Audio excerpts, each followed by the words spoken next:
Welcome to Awesome Movie Year, the podcast where we take a look back at an awesome year for movies, which is every year. I'm Josh Bell, film critic and writer, and I'm joined by my co-host. I'm Jason Harris, filmmaker, comedian, and for the first time ever today, we are doing a nonfiction film that has turned into fiction. Well, yeah, I guess Jason is fired up about the state of America as just me, nobody else. All right. Right. So. Well, no, I'm not. You should be, I think, and we'll get into that. And I think there was a wistfulness watching this film in the way that it depicts an attitude about America that seems almost quaint right now. So what are we talking about? Well, in this season, we are looking at the films of 1985, and we're here at our documentary pick, which is The Statue of Liberty, from one of the most famous, successful, influential documentary filmmakers of all time, Ken Burns. And Ken Burns, interested in America, let's say. Man, Ken Burns is, I don't know if he's won like a Presidential Medal of Freedom or a Kennedy Center honor, which is not going to win anytime soon. And nor would you want it at this point in time. But whatever you think about him, he is an extremely valuable filmmaker, and he is offering stuff that people can utilize for hundreds of years to come to learn about our history. Yeah, I mean, Ken Burns, mostly known for multi-part documentary series. Certainly that's the majority of his work. Of course, the Civil War from 1990, the PBS series, is still, I think, his most famous production, and one that is shown, I assume, still like in school. I remember seeing, not the whole thing, I don't think, but like excerpts or maybe a couple episodes in a history class, probably in like middle school or something like that. And he's really documented so many aspects of American history. And at this point, he was just starting out. This is one of his earliest films. It's only an hour long. And he had not yet gotten the stature, I guess, where he could really explore in more depth these topics in multi-part series. Yeah, I mean, but also, like, you're bringing up the Civil War, right? Like, who was doing 9-hour documentaries on anything at that? I mean, Frederick Wiseman, maybe a 4.5-hour documentary, but a 9-part, this is one of those things that maybe talks about his influence in a different way, right? Now we see what used to be like a Thin Blue Line, Errol Morris, 1.5 hour, 1 hour, 45-minute documentary that's now a limited series, 1 hour at a time, 4 episodes. And Ken Burns, while not doing it with true crime, was really the forerunner for these long-form documentary limited series, I'd say. Yeah, I mean, and I think I know, Jason, you and I talk about a lot about these documentary series where in most cases, it's not justified for these to be multi-part series rather than single feature films. And I have not seen any of these Ken Burns series beyond some portion of the Civil War, but I don't think I've ever read a review or response that said, oh, this should have been a 2-hour feature film instead of a 8, 9, however many part series. So, I mean, he's certainly like finding enough to say about these topics, and they're broad topics. It's not like one murder case or whatever. It's the Civil War. It's the entire history of baseball or jazz or country music. And he's delving into it with a wealth of material for these long series. Currently, I'm working on a baseball documentary, and Ken Burns has shamed me with the amount of work he puts into his. I always feel like there's more to research, more to look at, but I'll never get to the point where like he's a machine. He just does it, like literally there are things in documentaries now that are called the Ken Burns effect, right? There are apps that are like, if you want a Ken Burns, which is referring to like if you take a still picture, a newspaper, and you're able to do that kind of scroll across. While it did exist before him, he's the one who mainstreamed that into popular culture. So, as big as it gets on the documentary front. Yeah, and this was an early film from Ken Burns. This was his third film after his movie on the Brooklyn Bridge from 1981 and a 1984 movie about the Shakers, which Jason is a big fan of, The Testament of Ann Lee. Maybe you'd be curious to check out. Yeah, I would like to watch that and the Brooklyn Bridge one. Hey, we're making a bridge here. I think that's I part think of it. that's exactly how that movie goes. And those were also just kind of hour-long films that were aired on PBS. So you can see that technique, the Ken Burns approach, developing kind of in real time here. And even though this movie is a lot shorter than those multi-part series, it's very recognizable as the Ken Burns style that he has right from his early time. I'm kind of excited because I think, honestly, one of my favorite movies that we've ever covered on Awesome Movie Year was a Josh recommendation, the Ross McElwee Sherman's March. And they're contemporaries who do things in completely different styles. But they all both came up through like that PBS, that's how they kind of were able to get larger audiences and continue to make their own very personal documentaries, even though McElwee's are personal to himself and Burns's are personal to America, I'd say. Yeah, I mean, you're right. And we talked about Sherman's March in our 1987 season. But as I think we said at that time, that was a movie that was actually started in like 1983 or something. Yeah, right? And is listed as a 1985 movie in some places. It played festivals. I think it was at Sundance, or what was the previous name of Sundance in 1987, which was why U.S. Film Festival. Yeah, exactly, which was why we talked about it there. But you're absolutely right. These are filmmakers who came up at the same time, and they are exploring the sort of the idea of America through their own different lenses here. And I think, for our tastes, maybe we're more interested in Ross McElwee than Ken Burns, but I think they have similar things to say, or similar, substantial points of view about what does it mean to be American. Well, and, interestingly, and maybe this is just nonsense on my part, but, Boston is one of the most historic American cities. Burns lives just outside of it, and McElwee lives in Boston, if I'm not mistaken. So it's interesting that and neither are from there, so that they both ended up there is kind of unique. Yeah, I mean, Ken Burns, I always, heard about this. He went to Hampshire College, which was a sort of sister school of Amherst College. It's also in Amherst, Massachusetts, which is where I went to college. And it's this very progressive, like sort of hippie-ish place where they don't have grades and whatever. And he's one of the most famous alums of Hampshire College. So even though he's known, I feel like now Ken Burns is known as like the guy whose movies you watch in middle school when your teacher is bored and doesn't have a lesson. Like, he came from this place of kind of radical academia, and what he was doing was new at the time that he started doing. I think so. I mean, look, dude, I mean, he's one of the great Simpsons guest stars of all time, right? So, but I know that like Brooklyn Bridge, Civil War, right? There's plenty of that, like just straightforward, like historical stuff, but he has taken on so many pieces of Americana, baseball, jazz, country music. So I think, you can't just box him in as like historical documentary guy that just covers it from an academic aspect.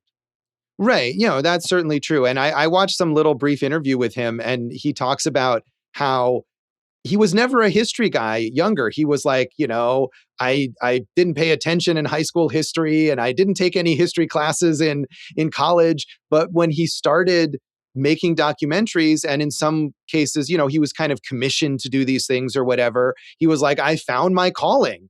And as I was learning about the Statue of Liberty or the Brooklyn Bridge or whatever to make these films, he realized there was so much there for him to explore. And he really, you watch every Ken Burns movie, which would take you a very long time, but I'm sure there are people who have, you would get this really wide tapestry of America, I think.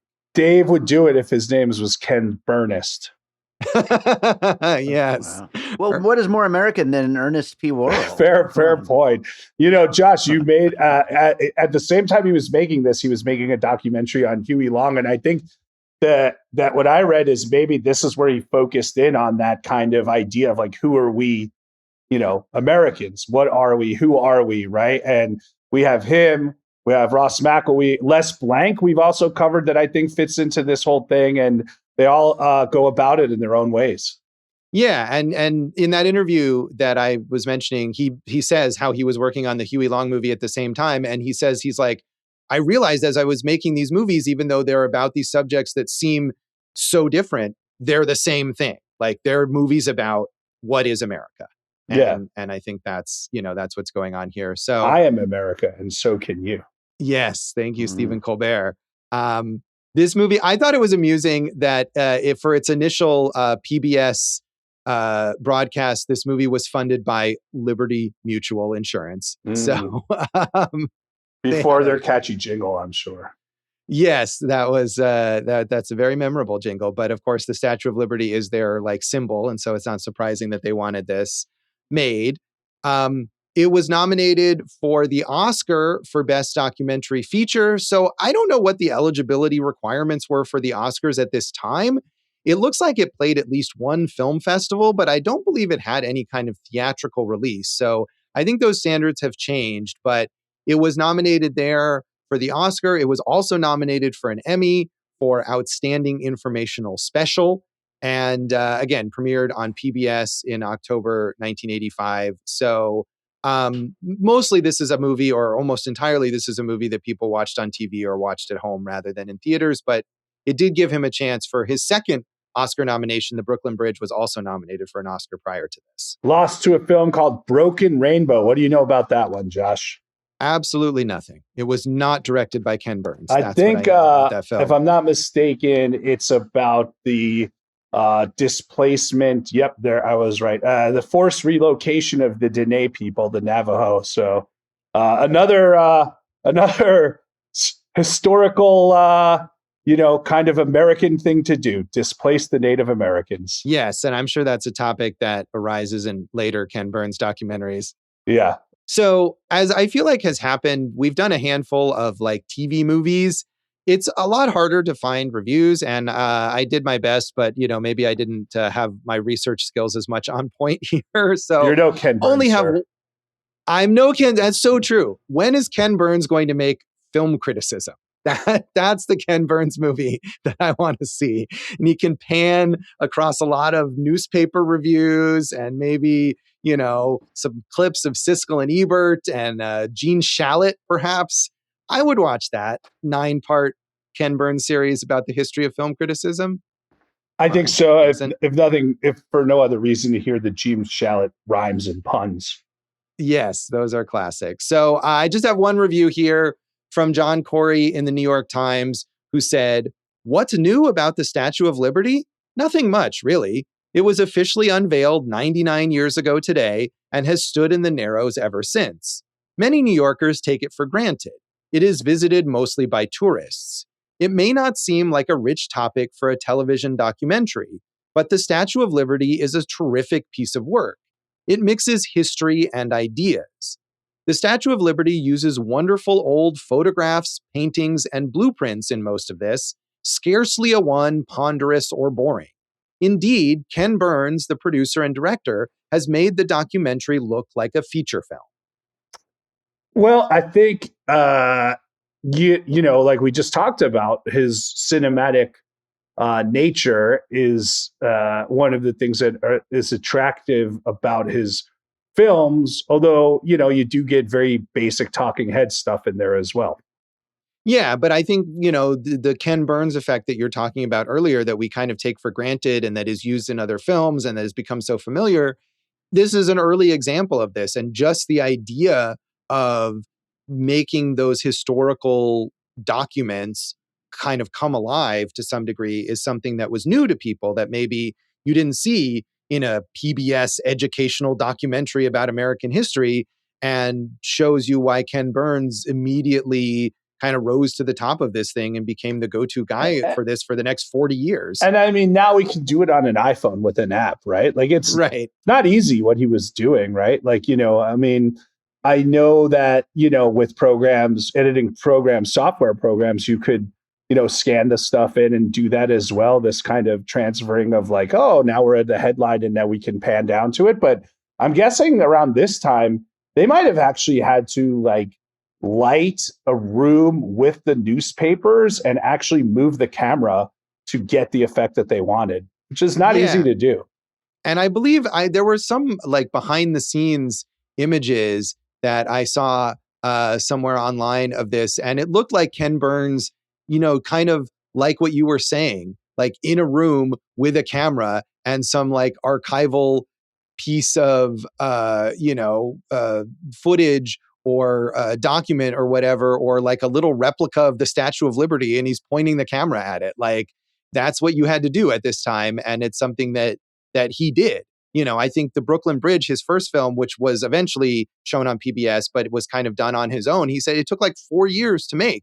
And you think of these movies now, especially like in the Netflix context, as something they just like churn out super quickly. But for Burns, this was developing a kind of a new language of filmmaking. I think so, man. He's such a unique American character. Like, I don't know who else you could compare him to other than the two people we compared him to already. So I take that all back. So, I mean, worldwide, like as a film, Frederick Wiseman, I think would be one, but like really, he does his own thing. Right. I mean, and Frederick Wiseman is more, we haven't talked about him on the show here, but he's more of the like direct cinema, verite kind of stuff. I mean, he's going to these actual places. He's filming people as they go about their business and then crafting a movie out of that. He's closer to, we have talked about the Maysles brothers and we've talked about D.A. Pennebaker, people like that. And Burns is not doing that. I mean, there's nothing like that here. We do have, like you said, kind of talking head interviews, but it's very much constructed. And he's never been a filmmaker who is doing, even when he's taking on a more modern subject, he's not filming people in their natural environments. And that's fine. He's got his own style. Here's my question. Most important question I'll ask today, Josh. When you look at Ken Burns, do you think that another person that we've covered on Awesome Movie Year took inspiration from his look? And I am referring to Mr. Corky St. Clair from Waiting for Guffman. Yeah, he does have that. I don't know if he still does, but in older interviews, you see he does have that kind of Corky St. Clair. And even the voice, the modulations and stuff like that are somewhat similar. Yeah, maybe. I don't know. I mean, as a person, they're not similar at all. I mean, Corky St. Clair is a parody of these sort of full of themselves theater directors. But I'm sure there's other Ken Burns parodies. I'm surprised there isn't a Ken Burns episode of Documentary Now. I wonder if it's because Ken Burns he's like too prevalent. It's like too obvious. It's too easy to make a parody of Ken Burns. Well, going back to Ken Burns and who are we as Americans, what's more American than Red, White, and Blaine? Yeah, that's true. I suppose that is true. So I mentioned the only stuff I've seen is, some episodes of the Civil War in school. And I feel like, again, though, even though I haven't seen that stuff, the Ken Burns style of filmmaking permeates stuff so much that it's instantly recognizable. But I have not sat down and watched other Ken Burns films. Have you, Jason? No, I haven't. I'm a piece of crap. But I have been to the Statue of Liberty, so I got that going for me. Yeah, I too have been to the Statue of Liberty. My dad lived in New York City for a brief period when I was in college. In the Statue of Liberty. Yeah, it was weird that he decided to live there. But I remember going to visit him and going to check it out because that's what you do if you're a tourist in New York City. But you grew up in that area. Did you go on like school trips there? Yeah, once we did a school trip to the Statue of Liberty in Ellis Island. And I was fascinated by Ellis Island. I would like to go there again. Not that I wouldn't go to the Statue of Liberty again, but yeah, we did that. Dave, did you? Yep, absolutely. I went when I was like a little kid, and then me and Gina went like, I don't know, 8 years ago or something. But my personal most favorite story of the Statue of Liberty, Josh, is my grandparents used to have a house in upstate New York. It's called Sackett Lake, and we had a summer house right on the lake. And every summer on July 4th, everyone on the lake would, light fireworks. They'd go out in the middle of the lake. And one of our good family friends, Alan Jeffries, dressed up as the Statue of Liberty, and they took him out on the boat, and he's holding his torch, and fireworks are coming out of it. And that's America. God damn it. That's America. God bless us all. I'm amazed that he wasn't injured the way you described that. What's more American than taking a risk with fireworks, Josh? That is a good point. When is Ken Burns' Fireworks going to be released? I think that would be a good topic for him. I look forward to meeting him in Moapa, 90 minutes from Vegas, where we can all get our illegal tribal enterprises. Yeah. Beautiful. So, Dave, had you seen any Ken Burns films before this? I'm sure I've seen episodes of some of these things, but not that I've like sat down and watched an entire one. You have a Right. record store. Go watch jazz, Dave. I would Country love to music. watch jazz. I don't know if I have 1,000 minutes to Right. watch, but I mean, will. that is the thing, is that this one was a brief, kind of breezy one comparatively, but it's a large undertaking to watch later Ken Burns works, certainly. So anything else you want to say about the background of this movie, Jason? I mean, this dude's won like every award that there is, Josh. So I just found it interesting that he was making this and also Huey Long at the same time. And Josh, he's a quilt collector. That's important. That's America right there. I feel like quilting, that's a Ken Burns topic. We've just given Ken Burns like 4 new topics to explore Quilts, in his future work right here. Fireworks. There's got to be a hot dogs or something. Film criticism. Yeah. Don't forget. Yeah. Yeah. Mm-hmm. Beautiful. So we'll come back and talk about our general thoughts on the Statue of Liberty.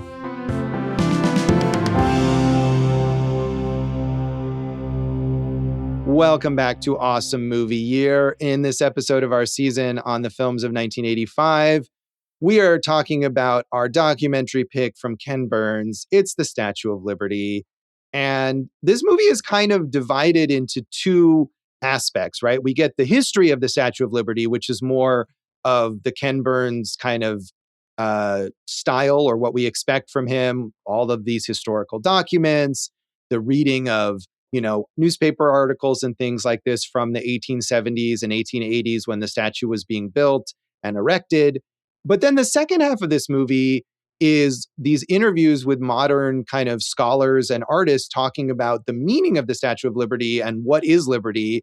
And I thought it was a good way to broaden the perspective and not make it so dry as just like, and then this architect did this, and then this engineer did this. I mean, it is dry. The whole movie's dry, It is, and that's yeah. just the Ken Burns thing. And for history nerds, like I like the historical background on all that stuff and learning about, hey, this was originally going to be given to Egypt and they didn't want it, so the architects kept the sketches, and when he came to America, he's like, it has to be here in New York at this exact place, right? So, but, going into the second half, you're getting not just what is liberty, but the Statue of Liberty in representations of pop culture, which I thought was interesting as well.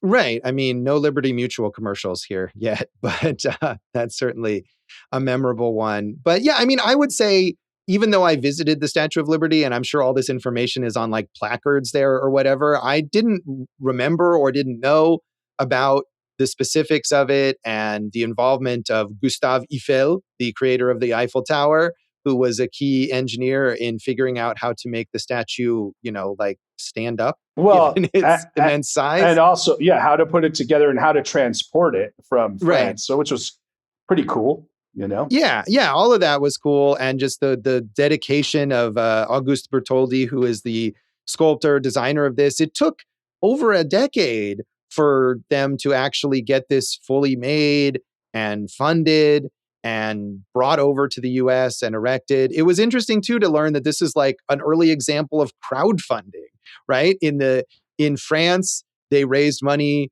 from individual small donors in order to fund the construction of it.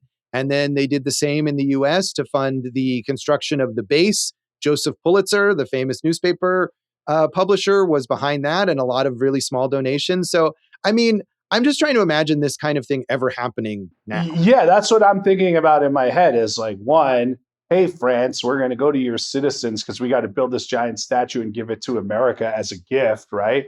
And 2, America just being like, hey, citizens, we need your help instead of, us trying to give billionaires more tax breaks, right? Like, it's just, that's why I said, like, this has all become fiction at this point to me, especially that second half that you're talking about when they're talking about what liberty means. A lot of people don't have that in America anymore. Right. And there is an acknowledgement of that in the movie. I mean, especially when they're talking to like Black commentators like James Baldwin, and there's a former congresswoman, Barbara Jordan. There you go. Yeah. And so, I mean, they acknowledge that. And the poet in here as well, Carolyn Forche, it was interesting to me because she at one point talks about what liberty means and what the statue means. And she's like, and we're living in a time right now where it feels like that's in peril. And it's like, okay, it feels like that now too. And they were feeling that 40 years ago as well. Wow, that's so weird that under another Republican, they were feeling the same way. But yeah, I mean, this is from the Reagan era, which is Reagan often cited as the beginning of a lot of the issues that we're right. But of course, he would be kicked out of the Republican Party today for being too liberal. So yes, James Baldwin was so fascinating. It made me want to go and watch all the James Baldwin documentaries that I haven't seen. Like he is really such a deep thinker and interesting thinker.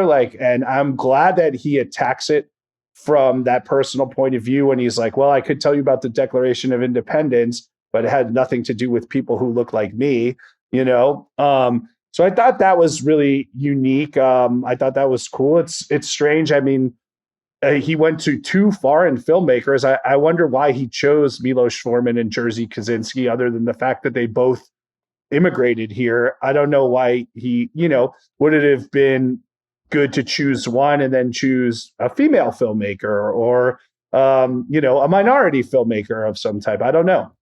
Yeah, I mean, I assume that, that wasn't necessarily like always a factor. Although I thought there was more diversity in the interviewees here than I might have expected from a documentary in 1985. So I did appreciate that. But I think you're right. I mean, the reason that Milos Forman and Jerzy Kosinski are the film or, writers involved in here, I think is because they're immigrants. And they talk about that and how the immigrant experience, unfolded for them. And the idea of the Statue of Liberty becoming this symbol for immigrants. I thought it was fascinating, when they get to the final point where the statue is finished and it's actually being erected and they have this big event in New York City to unveil it. And President Grover Cleveland is there and there's all these speeches and fireworks and whatever. And they say no one mentioned immigrants because it wasn't intended initially as a symbol for welcoming immigrants. That's something that kind of happened organically over time.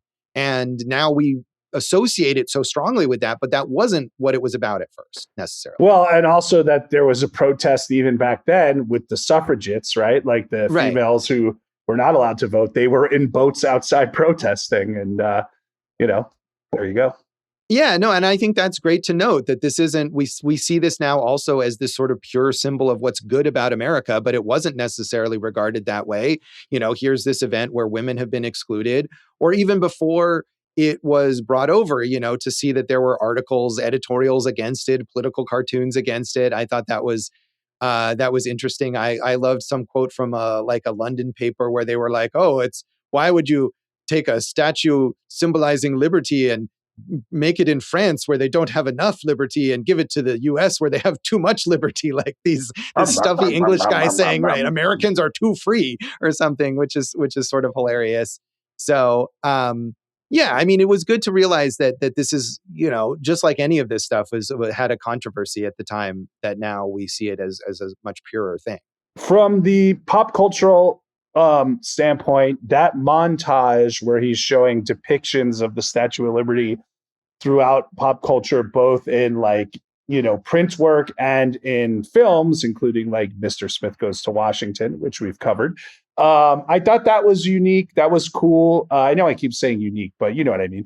And then I did like that he used some rock and roll in there. Little rock and roll, Josh.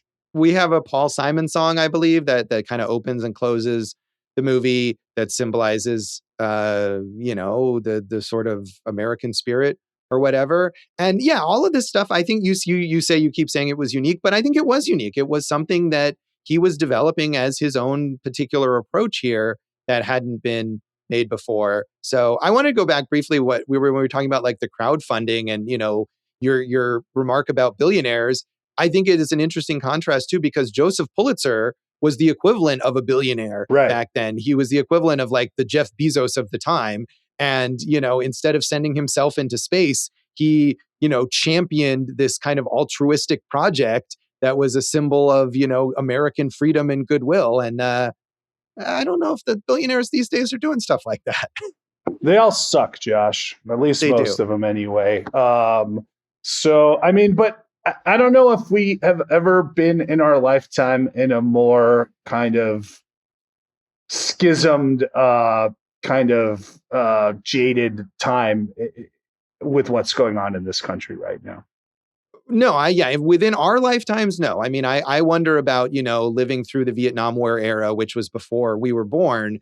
And even though now we look back on it, there's a Ken Burns documentary about the Vietnam War. And we look back on that and we can kind of see the arc of it and see how people came through that. But living through it at the time, I'm sure would have felt just as precarious as it feels to live now. Right, because there were a lot of lies and half-truths and hidden agendas and things that weren't being told to us by the government. And a lot of, people who love white people and rich people were just like, yeah, government's cool. And a lot of people who care about other people were like, no, this is not cool. Right. I mean, and I think for me, at least in a way, I mean, and this is kind of gets away from this documentary, but it is in a way comforting to see how this struggle happened before and people, America went on or whatever. And that's not to say that this current moment doesn't have differences or isn't worse in some ways, but it's part of the American story of a lot of this corruption and racism and all of that is part of America too. Right. It's interesting that for you, it was comforting. I was infuriated watching the second half of this because of modernizing it and placing it in today's context. Right. Well, I'm talking more about like stuff about the Vietnam War era and the era of turbulence. But I think you're right. I mean, to me, it was both comforting and infuriating. It's comforting in that you realize that this era too, even though it's maybe a calmer era than the Vietnam era, is still a time when people felt like all of this stuff was in peril, as that poet mentions.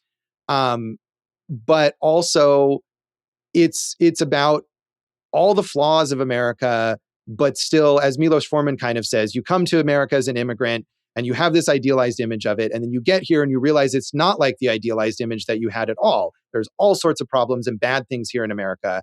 And then he says, but how many people then leave and go back? And it's not very many. Of course, maybe that's not true anymore. Maybe now people aren't coming here for that. And of course, that's the irony. But I think there still was a sliver of hope here. Right. More are forced to go back now. So yeah, that too. Yeah. We have these interviews with these kind of well-known figures. And then we have some interviews with just immigrants who are probably living in New York or New Jersey.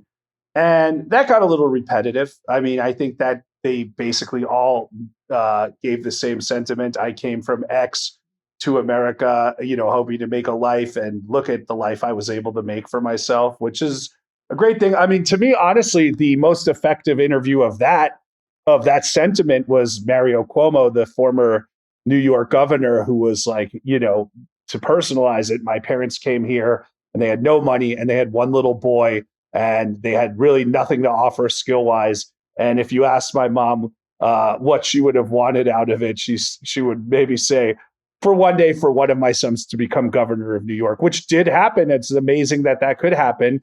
And I think going back to where we're at today, where we're, stomping the necks of the middle and lower classes, it's becoming harder and harder for that to happen here in America.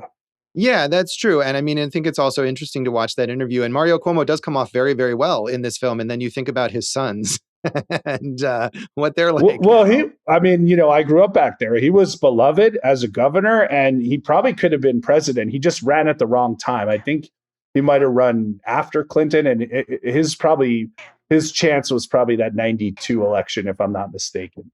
Yeah, I don't know about that, but I just know, what you see now about Andrew Cuomo and Chris Cuomo, and it's I don't think I'd want to see them in a Ken Burns documentary talking about the meaning of America. Talking heads. They could be talking heads. So. Yeah, I don't know. But I mean, I guess you're right. This movie is so short, though. I didn't feel like those immigrant interviews were repetitive. I mean, I think you want them in a way to say the same thing, to show you how here are all these immigrants who came from all of these different places. There's immigrants from Europe, there's immigrants from South America, there's an immigrant from Haiti, and all of them are kind of expressing this same idea about what the Statue of Liberty means, what liberty in general means to them, and what being in America means. And it is a rosy picture. Even in 1985, I'm sure people would have watched this movie and said, hey, this is kind of glossing over things. I don't think we got anything new from those that we didn't get from Kaczynski, Cuomo, Foreman or Gregorian, the Cuban historian, I believe, who was on there. So to me, it just felt a little repetitive. I also found it strange that like 54 minutes in, it's like, oh, here's Ray Charles. Like it just comes in at the end. That's so weird. So. I almost wrote down that he was a jump scare. But he comes in and he makes a good point. So, one omission that I thought was strange that I thought we were going to get in the history portion is that Emma Lazarus poem that's now inscribed on the statue. And we get it in a voiceover, but they never mention her name and they never mention like how that poem was added, which I don't even know. Like I would have loved to learn about like what was the process for that being added to the statue. And that is such a key element of why the statue symbolizes welcoming immigrants. I thought it was weird to leave that out. We could have taken those immigrant interviews that I said didn't add much, taken that out, added that in. Now you got a whole little extra layer of spice in there, baby. I agree. Or just made the movie like 5 minutes longer. Well, I think it's not. I think it's an hour because it's probably cut for like TV, right? Like probably. It's like, hey, yeah, this for is a going to be time on slot PBS. on PBS. Right. Yeah. So right. Yeah, Dave, what did you think? You love it, Dave? Favorite movie ever? I think it's the best movie about the Statue of Liberty that I've ever seen. So, yeah. There's got to be some terrible action movie with a climax. Yeah, I was just trying to think actually, about that. Cloverfield is my favorite movie about the Statue of Liberty. If we're calling that about the statue, anyway. Aren't there movies where like the Statue of Liberty comes to life? Also, yeah, isn't Ghostbusters 2 the end? That's of what I Ghostbusters thought. 2? Yeah, good one. Good one. Yeah. Again, not movies about the Statue of Liberty. But anyway, it was good. It was very good. I liked all those talking heads. I preferred the second half with all of the the talking about it and all the different points of view. But I've never been a big history guy myself. But I agree though, like what Jason said, like being both furious and being just kind of interested in it at the same time. Like, yeah, it's all just so depressing just to look at any point in our history, basically. Yeah, I don't want to discount that at all because that is certainly true. And I find some comfort in seeing that a lot of these issues that we're facing now have been faced in the past, and people like not that they've been solved, but people have made progress or have soldiered on or whatever. But at the same time, it is depressing to see that we have regressed, to look at a point in the past and say we're having the same problems that they had in the past, or we're having worse versions of those problems is certainly is depressing as well. So, that's definitely true. So, Jason, do you think that what would modern school children get out of this movie? Would they just find it quaint and like worthless? That's a really good question, right? Like, I think it would be hard to show it to them, right? Like and that's another good question. Like, we see the rise of like vertical dramas. Where are we going to have like micro docs like on TikTok, really kind of take over and become a way for people to learn, the form's evolving. Like we talked about, there is still a really robust market for long form stuff that sometimes we feel goes too far with these multi-episode miniseries things. But yeah, man, that's a great question. But again, like going back to Sherman's March, which is 2.5 hours and we all love, like, would a high school kid even watch that today? Yeah, but high school kids weren't watching Sherman's March in 1985. I think high school kids were watching this, possibly because they were forced to, but still, it was designed for that kind of audience, and they were watching it. Right. I'm just asking, maybe learning something. Is the form of documentary beyond true crime, is that an evolving piece for education? Does it have to go in a different way? Or do we just throw it all in a VR headset and then, people are actually in those environments and that changes it? Yeah, I don't know. It's interesting because like you're saying, it seems like the evolution is towards things that are longer, is all these multi-part series that shouldn't be multi-part series rather than shorter like TikTok videos or something. And I feel like the shorter form would actually be good to give you, like facts and, something like a bite-sized version, even if it was like, 10 parts or whatever about the Statue of Liberty, you could watch it a bit at a time. But unfortunately, I think what we're getting now is like that terrible new Darren Aronofsky produced series that's about the American Revolution that's coming out in, like 5-minute increments, with each episode being about one little incident, but it's all created via AI and it looks horrible. And it's just a bunch of, it's like history as slop, and it's terrible. So that's where we are, I think. Yeah, I do think there's definitely a market, especially as a food person, for those 5-minute mini docs, because you're not getting, a lot of like the influencer stuff would be compared to junk food, right? So you're not getting any of those like satiating meals, which you can get in like the 5-minute mini docs. So, you know what? Let's just start a platform, guys. Let's go for it.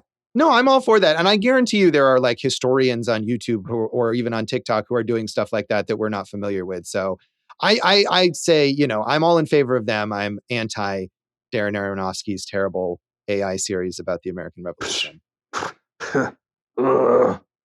Exactly. I agree. So should we rate this out of 5 Statues of Liberty? Oh, what a novel concept, Josh. Look, I didn't love it. It's just straight boiled meat here. I gave it 2.5. I respect it. I would definitely watch more Ken Burns stuff. Yeah, I give it 3 out of 5. I mean, I think it's perfectly watchable. And in a weird way, I found the dryness of it comforting because it's nostalgic. It's like, oh, this feels like a rainy day in school. And you're kind of half paying attention and learning a few facts about the Statue of Liberty. So yeah, it's not like going to blow you away or anything, but I liked it. And I like that it was an hour long because I'm not going to commit 9 hours to watching a Ken Burns series. I would. Well, that's good. Jazz, country music, baseball. Give me those. And then I'll get into, the national parks or stuff after that. Right. Yeah. I don't know. I love country music. So maybe I someday will commit to that, but I could definitely spend an hour watching this one. Or, I also like the Testament of Anne Lee. Maybe I'll watch the one about the Shakers. So 3 Statues of Liberty from me. Dave, how do you rate this? 3 from me as well. And yeah, I thought it was perfectly enjoyable and some interesting stuff happening here. Yeah, check it out. It's I watched it. I think maybe we all watched it on Canopy, the library streaming service, and that's exactly the right place for something like this. So we'll come back and talk about the legacy of the Statue of Liberty.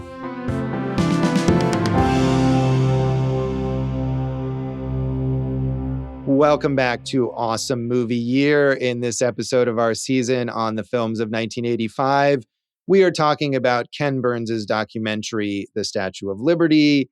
And I mean, as we've been saying already, Ken Burns is like this towering figure of documentary filmmaking, especially those multi-part series. I think we've mentioned most of the notable ones, but there's so many of them. And the American Revolution is his most recent one that just came out like a few months ago, I think, and is already, I'm sure he's already got a new project going. He has 2 new projects going, there Josh. You go. One is called Emancipation to Exodus, which I think is about the African and African-American diaspora. Well, it's about the African-American experience, I believe, from slavery through like the, 1890s or something, the, reformations and all that. Reconstruction, that's the word I was looking for. And then he's got one on LBJ, a.k.a. Lyndon Baines Johnson, and The Great Society. Both seems like Ken Burns style documentary. Ken Burnsian, yes. Yeah. So one other thing, Josh, I wanted to say is, because we talked about what his goals are for achieving.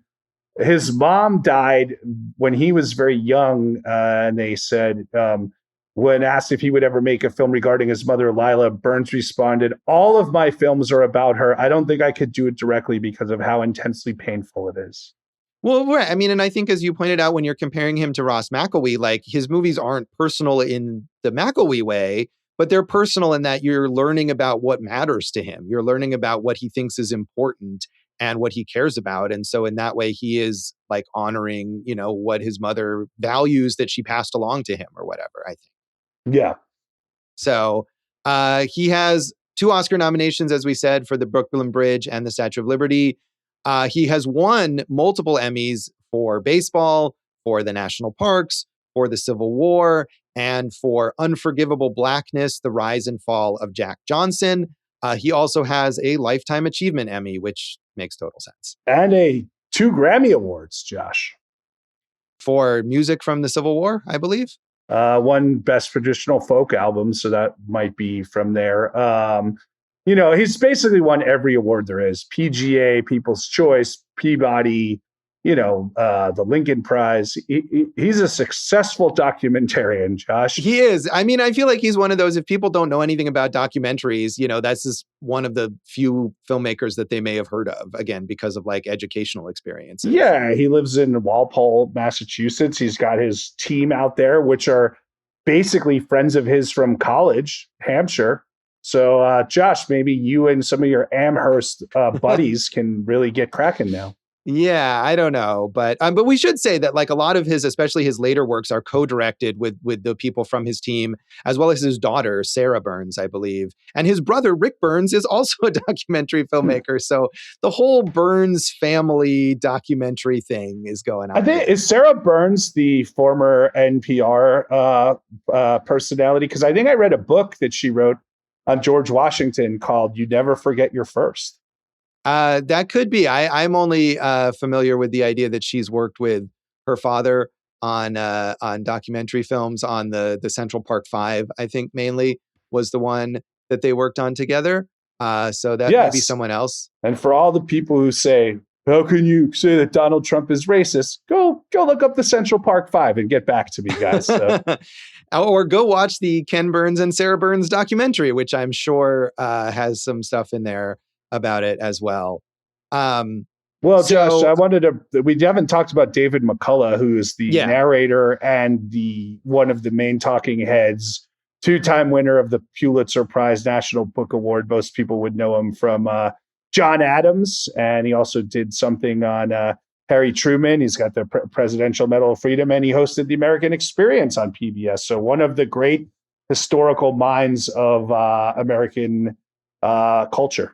Yeah, and he was a collaborator with Ken Burns on a bunch of movies. He was the narrator of those earlier films, Brooklyn Bridge and The Shakers, and Huey Long. He also narrated The Congress and the Civil War. So, I mean, a long collaboration between McCullough and Ken Burns as well. And it makes sense. He's someone who has spent his whole life, he wrote these big, heavy books and did the research. And I think Ken Burns can come in and draw on that research when he makes his films.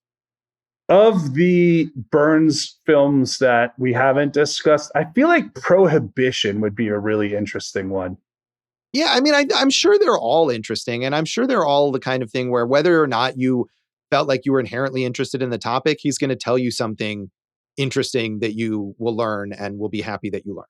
The 3 rock songs you mentioned, American Tune by Paul Simon, Birthday by the Beatles, and Josh, The Lady in the Harbor is by Phoebe Snow, who used to give my mom guitar lessons. Wow. Pretty cool. That's a deep cut right there. She's a great artist. I think a lot of people might not know her at this point because she, I think, died in her 50s, but she's worth looking up, Phoebe Snow. Yeah, I'm not familiar with her, but I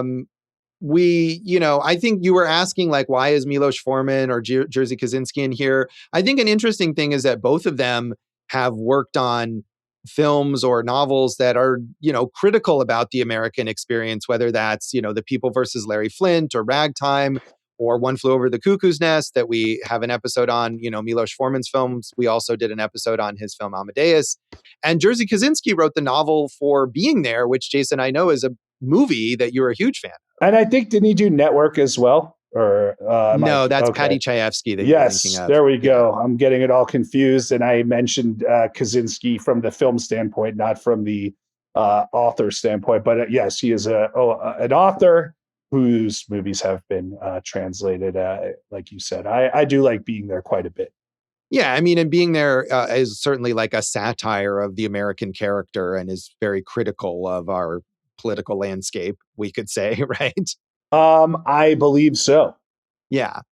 So Carolyn Forche is the poet that I mentioned who's in this film and is still around and putting out very politically active, politically conscious poetry.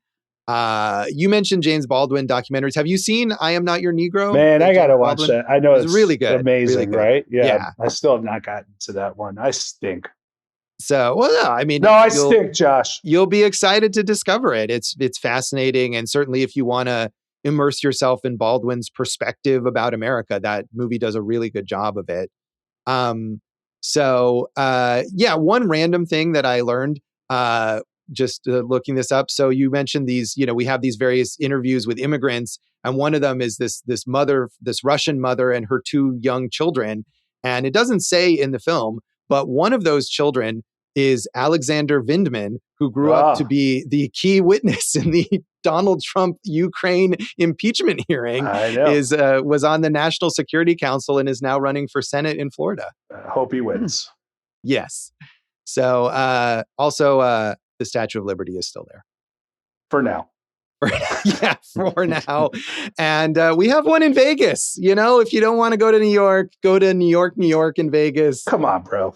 See the Statue of Liberty. You can't compare the two. Stop that. Right? No, I know. Well, Vegas is, but I mean, I think one of the things that I was thinking about especially during that pop culture montage, and we have that replica at New York, or there was one like replica outside of I think it's like a locksmith or something here in Vegas that I used to always drive by. I assume the image of the Statue of Liberty was never copyrighted, and that's why people can use it in all these. Yeah, we had an Italian restaurant in the 90s, Monsanto's, that was that had like a giant Statue of Liberty outside of it. Right, and that's why Liberty Mutual can use it. But I remember the Vegas one. There was a sort of silly controversy where one time the U.S. Postal Service released a stamp with the Statue of Liberty and fucked up, and it was a picture of the Vegas Statue of Liberty instead of the real Statue of Liberty. So, that's good bureaucracy. We do a good job of replicating things here. So, anything else you want to mention about the legacy of this movie, Jason? I want America to be what America's supposed to be. I think we all do. I think we can agree about that. But I think we can agree that it's never been that way, right? As James Baldwin points out here. It's never been that way, perhaps. I would agree with that, but it's never maybe been this way either. Right. We're not getting closer to it is, I think, the thing that is tough to deal with right now. So on that note, that's the Statue of Liberty. Yay! That's this episode of Awesome Movie Year. Check out our talking heads online and on social media. AwesomeMovieYear.com, Awesome Movie Year on IG and FB. We are on the Letterboxd separately, but if you watch one of our movies, tag it at Awesome Movie Year. I'm at Go for Jason on that Letterboxd, and you can find me at Jason Harris Comedy on all the socials. Find some old things for me at joshbellhateseverything.com. I am at Josh Bell Hates Everything on Facebook, at Signal Bleed on Blue Sky, and on Letterboxd. And thanks again to all the people who tag Awesome Movie Year. We always enjoy hearing from you. Check out our producer, David Rosen's awesome podcast, Piecing It Together.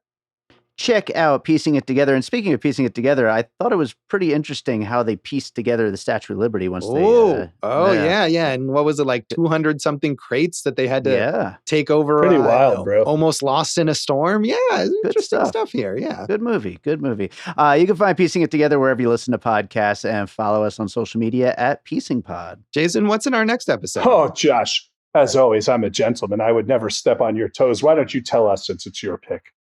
It's my pick, and it is Susan Seidelman's Desperately Seeking Susan, starring Madonna and Rosanna Arquette.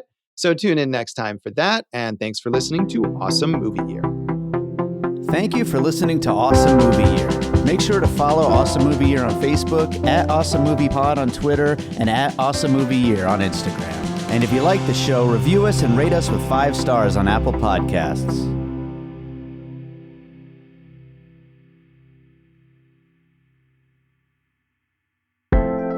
An All Points West production, produced by David Rosen in Las Vegas.